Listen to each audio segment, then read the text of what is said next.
আমাদের দাবিগুলো পূরণ না হওয়ার অন্যতম কারণ হচ্ছে যে সরকারি ক্ষমতায় আসে কিছু শিক্ষক নেতাকে তারা পকেটে ঢুকে অন্যান্য শিক্ষকদের মুখ বন্ধ করার প্রয়াস চালায়। ফেসিবাদী সরকার তাদের একজন শিক্ষক নেতাকে ব্যবহার করে আমাদের প্রত্যেকটা আন্দোলনে আমাদেরকে জামাত বিএনপি ট্যাগ দিয়ে আমাদের মুখ বন্ধ করার চেষ্টা করেছে। আসসালামু আলাইকুম ওয়া রাহমাতুল্লাহি ওয়া বারাকাতুহু।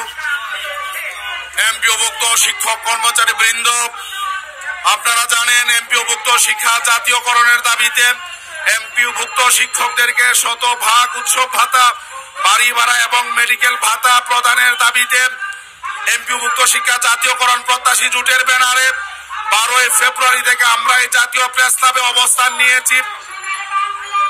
আমরা এমপিওভুক্ত শিক্ষকরা বৈষম্য নিমজ্জিত বিগত সরকারগুলো বছরের পর বছর আমাদেরকে বৈষম্যে নিমজ্জিত করে রেখেছেন। আমরা বিগত 11 ফেব্রুয়ারি মাননীয় শিক্ষা উপদেষ্টা মহোদয়ের সাথে আমাদের এই বৈষম্যের ব্যাপারে সাক্ষাৎ করার পর তিনি আমাদেরকে বলেছেন আমাদের এই ভাতাগুলো তিনি বৃদ্ধি করে দিবেন, কিন্তু এখনো